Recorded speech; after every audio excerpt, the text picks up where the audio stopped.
Hello, my friends. On this Sunday afternoon, I'd like to share with you some thoughts from a post made by Stephen Woodard of Stephen Woodard Ministries about what is sin. Sin is when you believe you're human and not in Christ necessarily. It's missing the mark for not being who you were created to be already as His image and nature, being divine. My saying is this, a little bit different than Stephen's, but I say our divinity is our identity, and you have to connect the two together to give the context of identity. Some people identify with a lot of different things, a lot of different ideologies, but divinity, your connection with God Himself, the Creator, and your identity have to be connected because divinity is the root, identity is the fruit. Let me say it again. Please don't miss that. Divinity is your source, your root.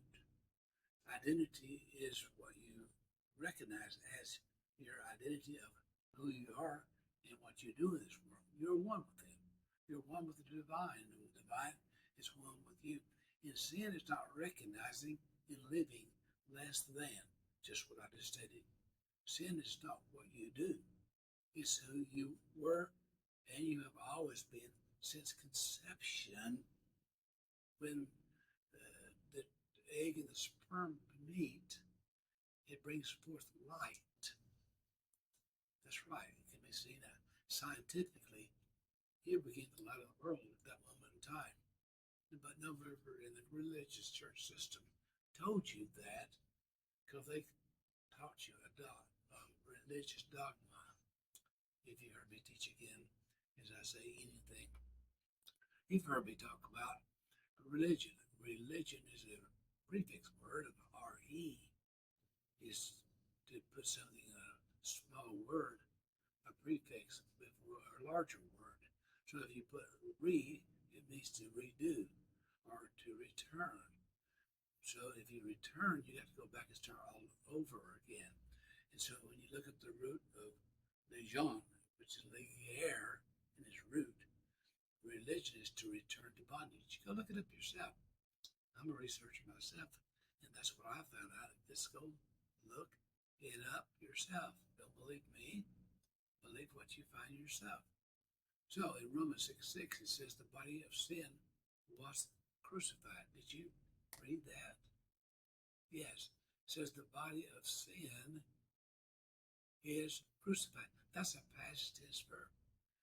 I use a word oftentimes to describe that. It's lambano. It's a Greek word, lambano. Look it up. Lambano is to take hold of that which you already possess. So, you already possess because sin was crucified, past tense, meaning your identity of sin, of being what people call themselves as human, was actually put to death. In fact, he says in Galatians 2:20, read it out. I'm going to read it for you. Do a little study yourself. But the human person that people believe they are was put to death at Golgotha, which means the place of the skull. So the idea of your being human was put to death in your mind, and you should now only know your divinity as your identity. And when you don't live that way, according to 2 Corinthians 13:5, it says that you have failed the test. Oof. That's something from Stephen Woodard. You have failed the test. Have you failed the test of being who you are because the religious church system didn't tell you the truth? It says in the scriptures, the truth will make you free. So today you can be free, my friend. And if you have a need in this area, what you can do, you can contact me at Dr. Cecil at teachtruth.net, and I'll give you a free Zoom evaluation to help you sort this thing out. And if I can help you anyway, I'll be happy to at no cost. So as I never fail to say and do, I just simply say be blessed, my friends. Why? Because you already are, according to Ephesians 1:3.